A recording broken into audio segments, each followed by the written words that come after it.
நிச்சயமாக இந்த மீனராசி அன்பர்களுக்கு இந்த கிரகணமும் ஆடிய மாதம் நல்லது செய்யவே வந்திருக்குன்னு சொல்லலாம். இவங்களுக்கு ஒரு சில விஷயம் தவிர்க்கணும்னு சொல்ல போகிறோம். அதை தவிர்த்துட்டு ஒரு சில விஷயம் செஞ்சிருங்கன்னு சொல்ல போகிறோம். அதை செஞ்சுட்டா வாழ்வில் ஒரு விடிவு காலம் ஏற்படும். இந்த ராசி அன்பர்கள் பார்த்தீங்கன்னா பொதுவாகவே இந்த வீட்டில் ஒன்று மாற்றி ஒன்று விரைய செலவு, அப்போ புது திங்ஸ் வாங்க வேண்டிய நேரம், உறவுகள் சம்பந்தப்பட்ட பேச்சப் பண்ண இப்போ நேரத்தில் என்ன ஆகணும் இந்த ராசிக்கு,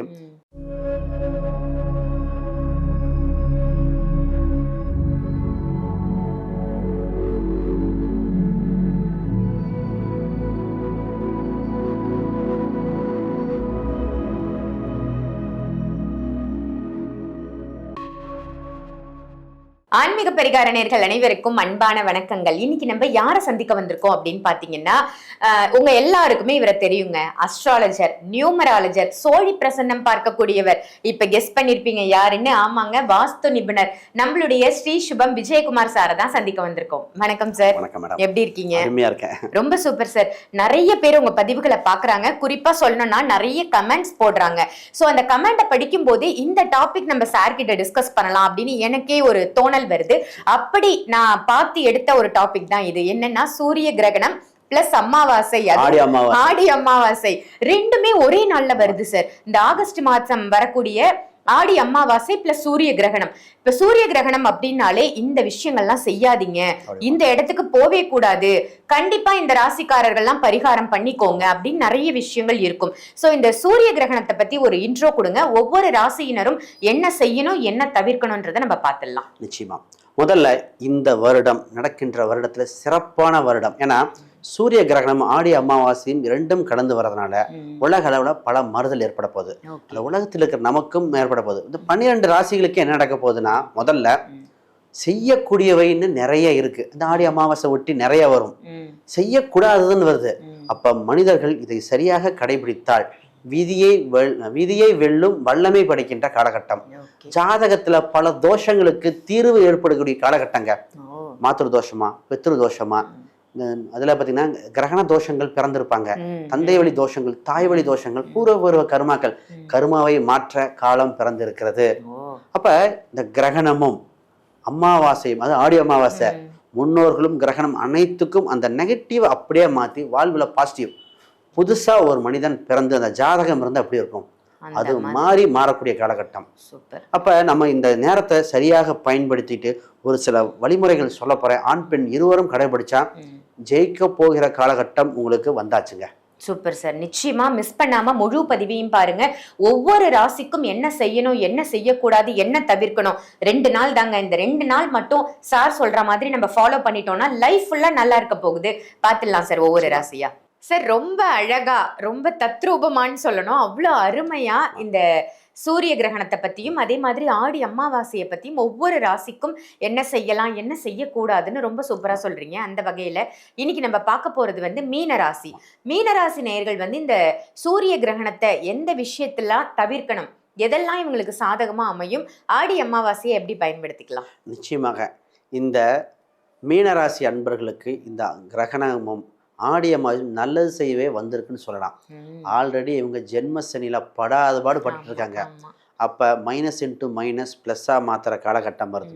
இவங்களுக்கு ஒரு சில விஷயம் தவிர்க்கணும்னு சொல்ல போறோம். அதை தவிர்த்துட்டு ஒரு சில விஷயம் செஞ்சிருங்கன்னு சொல்ல போறோம். அதை செஞ்சுட்டா வாழ்வில் ஒரு விடிவு காலம் ஏற்படும்.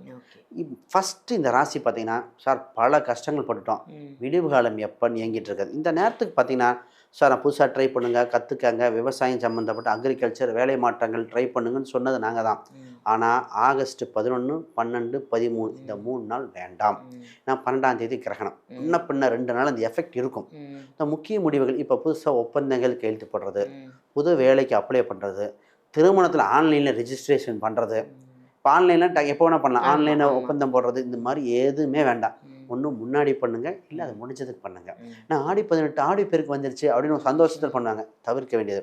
இந்த ராசி அன்பர்கள் பார்த்தீங்கன்னா பொதுவாகவே இந்த வீட்டில் ஒன்று மாற்றி ஒன்று விரைய செலவு, அப்போ புது திங்ஸ் வாங்க வேண்டிய நேரம். இப்போ தான் பார்த்தீங்கன்னா பெட்டு வாங்குறேன், கட்டில் வாங்குறேன், எலக்ட்ரானிக் டிவைஸ் வாங்குறேன்னு வாங்கிடுவாங்க. இந்த 3 நாளில் வாங்குறது திருப்பி தொந்தரவு கொடுத்துரும். இப்போ ஆல்ரெடி வீடு பராமரிப்பு செலவு ஒன்று வரப்போகுது, சும்மா சொல்ல வேணாம். அப்போ இந்த நேரத்தில் சார் இந்த நேரத்தில் ஆரம்பிக்கிறோம், நிலவு கதவை வாங்குகிறோம், ஜன்னல் வைக்கிறோம். ஆனால் அதாவதுங்க நிலவு கதவுங்கிறது ஒரு வீட்டில் இருக்க தலைமகனை குறிக்கிறது. அப்போ அந்த வீட்டில் இருக்க தலைவியை குறிக்கிறது. ஜன்னல்கள் அதெல்லாம் பார்த்தீங்கன்னா பெற்றோரை குறிக்காம வலது ஜன்னல் இடது ஜன்னல் சொல்லுவோம். சூரியன் அந்த தத்துவத்தில் இருக்கிறனால இந்த 3 நாளை ஏன் பண்ணுறீங்க? எத்தனையோ நாள் இருக்கே. அப்போ இந்த ஆடி மாதம் இந்த குறிப்பிட்ட நாளை தவிர்த்துட்டு வீடு பராமரிப்பு எத்தனை வேணால் பண்ணலாம். இந்த ராசிக்கு பார்த்தீங்கன்னா இப்போ என்னென்னா பிஸ்னஸ் சம்மந்தப்பட்ட யோகம் உண்டு, நான் ஒத்துக்கிறேன். ஆனால் இந்த பிஸ்னஸில் இந்த 3 நாட்களில் புது அக்ரிமெண்ட் போடுறது, புது வேலையாட்கள் எடுக்கிறது, புதுசாக ஜிஎஸ்டி ஃபைல் பண்ணுறது, டாக்ஸேஷன் ஃபைல் பண்ணுறேன், இந்த நியூமராலஜி படி பேர் வைக்கிறேன், போர்டு பண்ணுறேன், பேரை மாத்துறேன். இந்த 3 நாள் விட்டுங்களேன். 3 நாளுக்கு ஃப்ரீயாக இறைவனுக்கு படைச்சிட்டு என்ன ஆல்ரெடி இருக்கோ அதை மட்டும் பண்ணிக்காங்க. குறிப்பாக இந்த 3 நாளாக நான்வெஜ் தவிர்ப்பது நலம். ஹெவி ஃபுட்டு அவாய்ட் பண்ண வேண்டியது. கீரை வகைகள் அறவே தவிர்க்கணும். இந்த நேரத்தில் இதெல்லாம் ஒத்து வர. இப்போ இந்த 3 நாளில் தர்பப்புல் இதை உணவு மேலே அரிசி பருப்பு இதை போட்டு வைப்பது ரொம்ப ரொம்ப முக்கியம். இது ஃப்ரிட்ஜுக்குள்ளே வச்ச பொருள் அங்கேயும் போட்டு வைக்கணும். நமக்கு தெரியுமா ஃப்ரிட்ஜுக்குள்ளே போகுதா போகலையா, சயின்டிஃபிக். அப்போ நம்ம அது சேஃப்டிக்கு பண்ணி தான் ஆகணும். இதில் முக்கியமாக ரொம்ப ஏஜ்டு பர்சன் கொஞ்சம் முடியாமல் படுத்த படுக்கையாக இருக்காங்க, அவங்க அந்த மாதிரி ஹார்ட் பேஷண்ட்டாக இருக்காங்க, மூச்சு திணறல் இந்த மாதிரி இருக்கிறவங்க பக்கத்தில் யாரோ ஒருத்தங்க இருந்தே ஆகணுங்க. ஏன்னா இந்த பொதுவாக கிரகணமும் அமாவாசையும் வரும்போது கடல் அழுத்தம் வரும், உடல்நிலை பாதிக்கப்பட்டவங்க ஒரு மன நெருக்கடி கொடுக்கக்கூடியதாக இருக்கும். நம்ம எப்படி போகுதுன்னு சொல்ல முடியாது. அப்போ டக்குன்னு ஒரு எமர்ஜென்சி டாக்டரை பார்க்குற மாதிரி இருக்கும். இப்போ எமர்ஜென்சி டாக்டர்னு சொன்னேன், இதே தான் சொல்கிறேன் பாருங்கள். குழந்தைக்கு நிறைய பேர் பிளான் பண்ணிட்டு இருக்காங்க. இந்த ராசிக்காரங்க ஐஓஏ பண்ணுறேன், ஐவிஎஃப் பண்ணுறேன். அந்த சைக்கிளில் கரெக்டாக அந்த 3 நாள் வந்துட்டா ஒரு சைக்கிள் போனாலும் பரவாயில்ல, ஸ்கிப் பண்ணி அடுத்த நாள் பார்த்துக்கலாம். ஃபஸ்ட்டு ஆடி மாதம் பண்ணுறது சிறப்பு இல்லை. அமாவாசை வருது, கிரகணம் வருது, 3 விஷயம் வந்துடுது. அப்போ நமக்கு ஐவிஎஃப் பண்ணுறாங்க, எவ்வளோ செலவு. அது உருவாகலினாலும் வருத்தம், உருவாயிட்டா தவறான நாளில் கன்சீவ் ஆகிட்டோமோ அந்த ஒரு மன உளைச்சலே நமக்கு. இது வருகின்ற பார்க்குற பிறக்க போகிற குழந்தை எப்படி இந்த மனநிலைமையை பார்ப்போம் நாம. அப்போ இதெல்லாம் தவிர்க்க வேண்டியது. சரி, திருமணம் சம்மந்தப்பட்ட குருபலன் இருக்கு, ஒத்துக்கிறோம். இந்த நேரத்தில் தான் போய் பொண்ணு பார்க்குறேன், மாப்பிள்ளை பார்க்கறது, நிச்சயம் பண்ணுறது, அதெல்லாம் நிச்சயமாக வேண்டாம், தவிர்க்கலாம். உறவுகள் சம்மந்தப்பட்ட பேச்சப் பண்ண இப்போ நேரத்தில் என்ன ஆகணும், இந்த ராசிக்கு பிரிந்த உறவு வருங்க. இப்போதான் சார் சண்டை கட்டினவங்க திருப்பி வராங்க, என்ன சொல்ல வேண்டாமா. இந்த 3 நாள் பொதுவாக இந்த ஜென்ம சனியோட எஃபெக்டும் அதுதான். அப்போ இந்த 3 நாள் முன்னாடியே பிளான் பண்ணிக்காங்க. முடிவெடுக்கிறத கொஞ்சம் தள்ளி போட்டு கொஞ்சம் போருங்க, இந்த கிரகணம் முடியட்டும் பேசிக்குவோம் அப்படின்னு சொல்லாம இந்த கிரகணத்தை ஒட்டி வேண்டாம், நாங்களே ஒரு சில கால சூழ்நிலை 15 நாள் கழிச்சு பண்ணிக்கோங்க, ஜோசியர் எங்கிட்ட சொல்லிருங்கன்னு சொல்லுவோம். ஏன்னா அந்த சூழ்நிலை எப்படி. அப்போ இதெல்லாம் முக்கியம். எதை செய்யலாம்னா இந்த கிரகணத்தை ஒட்டி அமாவாசைன்னு இருக்குது, முன்னோர்கள் சம்மந்தப்பட்ட ஆசீர்வாதம் பெற. அந்த மாத்திரு தோஷம் பித்ரு தோஷம் ஏதோ தோஷம் சொல்கிறான் சார், எங்களுக்கு அந்த தோஷம் கேள்வியே படலை, நாகதோஷம் வரைக்கும் சொல்கிறாங்க. பொதுவாக அத்தனையும் விளக்க இந்த அமாவாசையும் கிரகணம் இருக்கிற நாளில் கோயிலில் போய் வழிபாடு பண்ணிட்டு வரும் பொழுது அதை தோஷத்தை விளைக்கலாம்.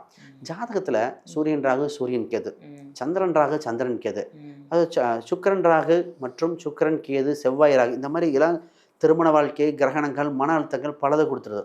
நிறைய சொல்லுவாங்க உங்கள் பிறந்த குழந்தை இந்த தசாபுத்திர கூட இருக்கக்கூடாது. சரி, வயசானவங்க பையன் வேலைக்கு போகும்போது பரவாயில்ல, கை குழந்தைக்கு என்ன பண்ணுறது? அந்த பையன் ஸ்கூலுக்கு போகிறான், 4 வயசு தான் ஆகுது, எப்படி விட முடியும்? அப்போ அப்பா போக முடியுமா? இதுக்கு தான் இந்த நிவர்த்தி. இந்த இடத்துக்கு போய் சர்வசாந்தியெல்லாம் பண்ணிட்டு வரும் பொழுது நிச்சயமாக சகலத்தையும் வெல்லக்கூடிய அம்சம், விதியை மாற்றக்கூடிய காலகட்டம் இருக்குது. இது இண்டிவிஜுவல் ஹாரோஸ்கோப் படி கொஞ்சம் மாறுது, ஒத்துக்கிறேன். ஆனால் இதை செஞ்சு தாங்க ஆகணும் இவங்க. சூப்பர் சார், ரொம்ப அருமையா. மீனராசிக்கு இந்த 2 நாளுமே, அதாவது 3 நாட்கள் சொல்லியிருக்கீங்க, ஆகஸ்ட் 11, 12, 13, எந்தெந்த விஷயத்துலலாம் ரொம்ப கவனமா இருக்கணும், எதெல்லாம் தவிர்க்கணும், என்ன செய்யலாம் அப்படின்னு ரொம்ப அருமையா சொன்னதற்கு நன்றி சார். இந்த பதிவு உங்க எல்லாருக்கும் பயனுள்ள பதிவா அமைஞ்சிருக்கும் அப்படின்னு நினைக்கிறேன். ஆடி அமாவாசையும் வருது, கிரகணமும் இருக்கு. ஸோ சூரிய கிரகணம் பிளஸ் ஆடி அமாவாசை ரெண்டுமே உங்களுக்கு பயனுள்ள மெசேஜ் சார் கொடுத்துருக்காங்க. இதை மற்றவங்களுக்கும் ஷேர் பண்ணுங்க. ஆன்மீக பரிகாரம் நம்ம சேனலை சப்ஸ்கிரைப் பண்ணிக்கோங்க.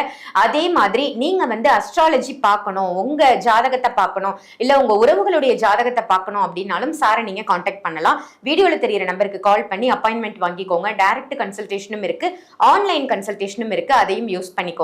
நீங்களே ஜாதகம் கத்துக்கணும்னு ஆசைப்படுறீங்க, நான் ஒரு ஜோசியர் ஆகணும், நான் ஜாதகம் கத்துக்கணும், என் ஜாதகத்தையும் என் குடும்ப ஜாதகத்தையும் நானே பார்க்கணும் அப்படின்னு நினைச்சா கூட அதுக்கும் சார் ஒரு சூப்பரான ஆப்ஷன் கொடுத்திருக்காங்க. என்னன்னு தானே கேக்குறீங்க? இந்த புத்தகம் தான். அதாவது ரொம்ப அருமையா ஜாதகத்தை கற்றுக்கொள்ளக்கூடிய ஒரு எளிமையான புத்தகம் அப்படின்னு சொல்லலாம். இந்த புக்கை நீங்க படிச்சாலே நீங்களும் ஜோதிடர் ஆகலாம். அந்த அரிய வாய்ப்பு உங்களுக்கும் காத்துட்டு இருக்கு, உங்க கதவை தட்டுது அப்படின்னே வச்சுக்கோங்க. சோ இந்த புக் உங்களுக்கு வேணும்னு நினைச்சாலும் வீடியோல தெரியுற அதே சேம் நம்பருக்கு கால் பண்ணி இந்த புக்கை நீங்க கொரியர் மூலமா எடுத்துக்கலாம். இதை தவிர்த்து அமேசான், பிளிப்கார்ட்லயும் இந்த புக் வந்து அவைலபிளா இருக்கு. சோ அதை கூட பயன்படுத்திக்கோங்க. சோ ஜாதகமும் கத்துக்கலாம், ஜாதகமும் பார்க்கலாம். 2 ஆப்ஷனும் இருக்கு, ரெண்டுத்தையுமே யூஸ் பண்ணிக்கோங்க. இதே மாதிரி வேற ஒரு நல்ல நிகழ்ச்சியில, அற்புதமான நிகழ்ச்சியில உங்க எல்லாரையும் சந்திக்கின்றேன். நன்றி, வணக்கம்.